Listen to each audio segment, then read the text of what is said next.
Hello everyone, I'm Josh. And I'm Ellie. And welcome back to another episode of the Falcon Report. A reminder to seniors that senior experience forms are due Saturday. Make sure to get them in, and on that same Saturday, spring sports start. Go Falcons! Congrats to the future business leaders of America on their Spring Leadership Conference. That's right, Ellie. 6 out of 9 of Ludlow's team placed in the top 5 in their subject area of choice. Great job! The mock trial team has made it into Final 3 in the last 3 years in a row. This year, they made it to the final competition at the Connecticut State Supreme Court. Wow, congrats on a great run. Lastly, Falcon reporter Sophia has a driver's license test next week. We all wish you luck. Remind me not to go on the streets next week, Ellie. Will do. Anyways, our story for today will be on the new Black and Latino Studies by Falcon reporter Mo.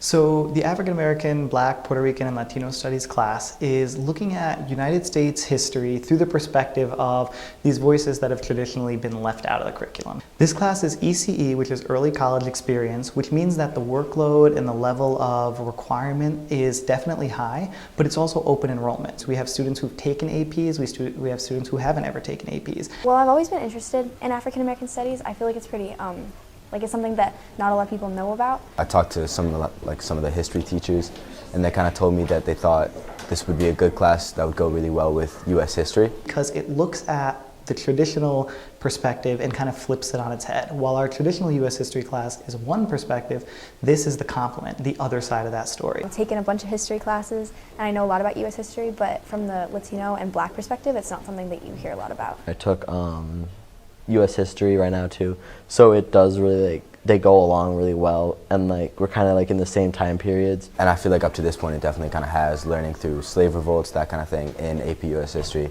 has kind of contrasted really well with this class where we also learn these things. Students get to learn so much. They go through the chronological history of African American and Black history in the United States, starting with the first arrival of Africans in the United States as enslaved persons, and then going into the second semester, a more thematic approach looking at Latino and Puerto Rican history. So looking at identity and roots and family and hope. I wanted to learn a little bit more about some of the details that I missed in some of my other classes that concern civil rights and slavery. Learning things about the history of Black Americans, the history of Latino Americans that you wouldn't really learn in those classes that aren't specifically tailored for these people. The purpose of this course is to give students a perspective that they would not see otherwise. We can do a deep dive into African American and Black history. We can do a deep dive into Latino and Puerto Rican history. Well, it teaches us different perspectives, definitely. And definitely Mr. Timperanza teaches us ways to think about these things. He doesn't tell us his opinion or tell us what our opinion should be. I think it's a really interesting way to go through a class and learn a history class where it's all a lot up to your interpretation.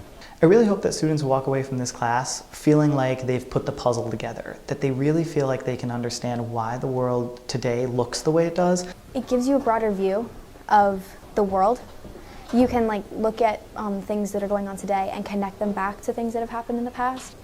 It's really staggering to see the things that you won't learn unless it's pushed for you. It's really kind of it's really, in a way, gross to see the kind of things that have been kept from us. It's such an honor, and it's so humbling to be the first teacher to teach this class, and just hoping that it can grow from here. And I don't take that responsibility lightly, and every day I'm so grateful that I get to be the one to pilot this class and try it and just make it into something that really means something for the students. I wish I could have taken that class. It looks such an interesting course. Most certainly. It looks like it gives a whole new perspective on history. Now we get into our segment for today, the first episode of our series called Teacher Trivia, informing you of interesting facts about your teachers. Let's get right into it.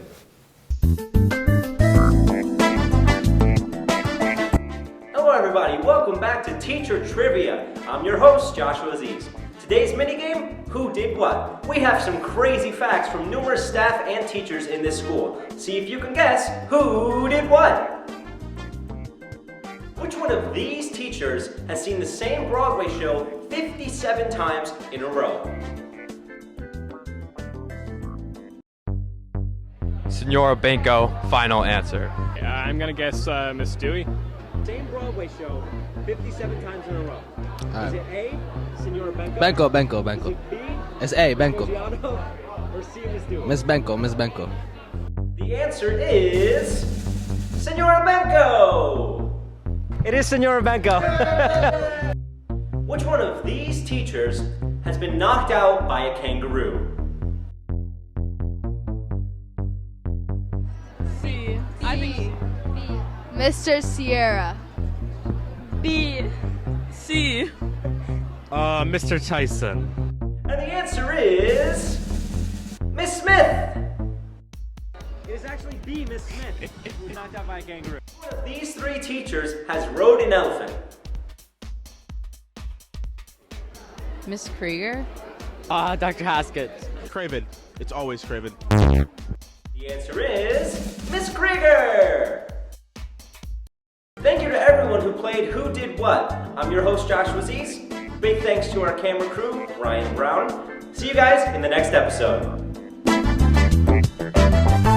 I never knew Mr. Meltzer graduated from Ludlow. Exactly. Prepare to learn even more things about your teachers.